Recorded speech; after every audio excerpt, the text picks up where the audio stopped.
আশা করি সবাই ভালো আছেন, সুস্থ আছেন।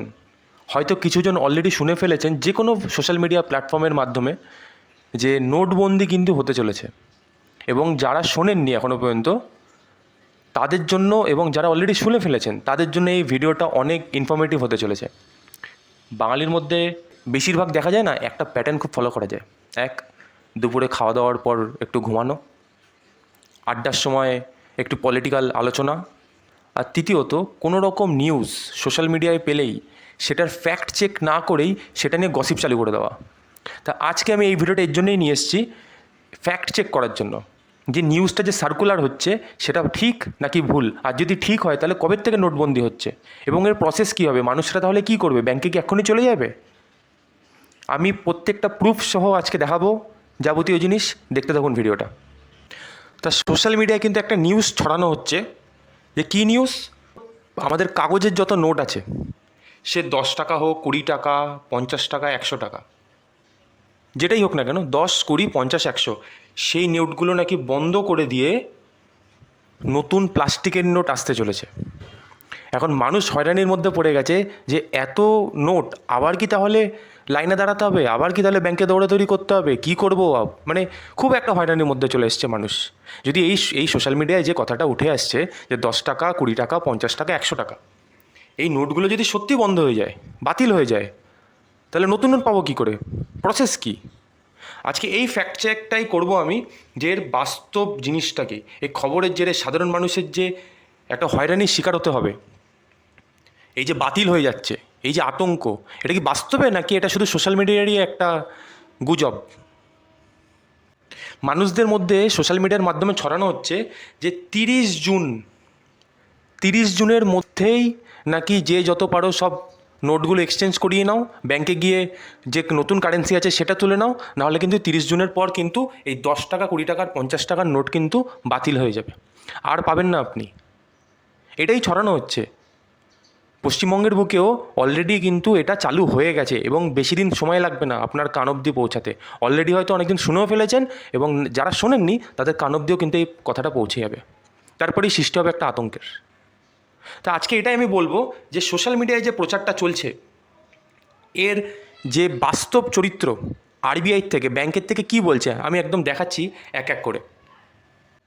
সবার আগে এই নিউজটা কোথার থেকে ছড়ানো চালু হয়েছে জানেন? সেই মহারাষ্ট্র থেকে। এই মহারাষ্ট্র থেকে প্রথম নিউজটা ছড়ানো চালু হয়েছে। তা আরবিআইয়ের আসল যে নিয়ম, সেখানে কি বলা হয়েছে, আরবিআই কি বলছে, আরবিআই বলছে 2015 সালে রিজার্ভ ব্যাংক স্পষ্ট জানিয়ে দেয় যে বাজারে 2005 সালের আগের, 2005-এর আগের যে গান্ধী সিরিজের নোটগুলো আছে সেইগুলোর প্রচলন কমে গেছে। এগুলো আইনি বৈধতা সম্পূর্ণ বজায় থাকবে, এগুলো আইনি বৈধতা আছে, ভ্যালিড আছে, এগুলো কোনোভাবেই বাতিল হয়নি, হয়তো প্রচলন কমে গেছে। 2005 সালের আগে যত নোটগুলো আছে সেগুলো হয়তো একটু প্রচলন কমেছে, কিন্তু এগুলো কিন্তু বাতিল হয়নি কোনোভাবেই। আরবিআই জানায় যে নোটের কারবার, এই যে ফেক কারবার, সেগুলো আটকানোর জন্যে নতুন নোটে কিছু পরিবর্তন করা হচ্ছে। তাই বলে এই নয় যে পুরনো নোট সম্পূর্ণ বাতিল, যে পুরনো নোটের আর কোনো ভ্যালুই নেই, এরকম কিন্তু নয় কোথাও। আর এখান থেকেই মানুষ ফেক নিউজটা ধরেছে, এটা সম্পূর্ণ ফেক নিউজ। কারণ আরবিআই কিন্তু যখনই এই কথাটাই বলেছে যে 2005 সালের আগে যে নোটের সিরিজটা আছে সেটা এখন প্রচলন কমে গেছে, সেটা সেইভাবে এখন চলতে নেই, এবং নতুন নিরাপত্তা আনার জন্য তারা নোটের মধ্যে কিছু চেঞ্জেস করছে। এইখান থেকেই মানুষ নিউজটা তুলে ধরেছে, ও তার মানে মনে হয় সব বাতিল হয়ে যাচ্ছে, পুরনো নোট সব বাতিল হয়ে যাচ্ছে, এখন নতুন নোট পেতে হবে, ব্যাংকে চলো, ব্যাংকে গিয়ে লাইন লাগাও, নতুন নোট আসবে, নতুন প্লাস্টিকের নোট আসবে। হয়তো প্লাস্টিকের নোট আসবে, কিন্তু আরবিআই কিন্তু বারবার বলছে যে কোনো রকম কিন্তু পুরনো নোট বাতিল হয়নি। মহারাষ্ট্রের থেকে যখন এই ফেক নিউজটা যখন ছড়ানো চালু হয়, মহারাষ্ট্র ব্যাংক কিন্তু একদম ক্লিয়ার নোটিশটা নিয়ে কিন্তু বলেছে, আমি নোটিশটা দেখাচ্ছি, আমি একদম ওদের যে নোটিশটা ওরা ছেড়েছে সেটাই আমি দেখাবো। এখানে কিন্তু ওরা স্পষ্ট বলেছে যে ব্যাংক অফ মহারাষ্ট্র এই ভাইরাল যে জল্পনা উঠেছে সেটাই সাড়া দিয়ে একদম স্পষ্ট বার্তা দিয়েছেন যে ওরা ভুলভাল এসব তথ্যে কান দেবেন না, অফিসিয়ালভাবে এরকম কিচ্ছু বলা হয়নি, লোকরা ফেক নিউজ ছড়াচ্ছে চারিদিকে। 30 জুনের পর ব্যাংক অফ মহারাষ্ট্রের কোনো শাখায় পুরনো নোট নেওয়া বন্ধ করার কোনো সিদ্ধান্তই নেওয়া হয়নি।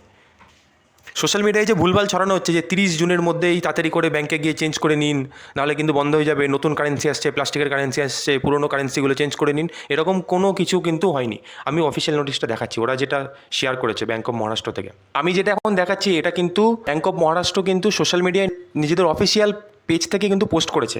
এই দেখে নিন, এই যে ব্যাঙ্ক অফ মহারাষ্ট্র লেখা, একদম অফিসিয়াল পেজ থেকে ওরা পোস্ট করেছে এটা। দেখে নিন ওরা কী বলছে, এই যে ফেক মেসেজ সার্কুলেট হচ্ছে, এটা টোটালি ফলস, কোনো সত্যতা নেই এই কথায়।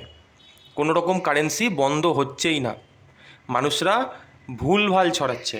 দেখুন এখানে কী বলছে, 2005 সালে এই যে 10 টাকা, 20 টাকা, 50 টাকা, 100 টাকার নোট এই যে একসেপ্ট করা হবে না আর 30 জুনের পর থেকে, এইটাই ফেক নিউজ ছড়াচ্ছে, যেটা সম্পূর্ণ মিথ্যে কথা। কোনো অফিসিয়াল সোর্সের কোনো কিচ্ছু নেই। মানুষরা যে যেরকম পারছে মানুষদের বিভ্রান্ত করতে ব্যস্ত। এটা কেন জানাচ্ছি আপনাদের জানেন?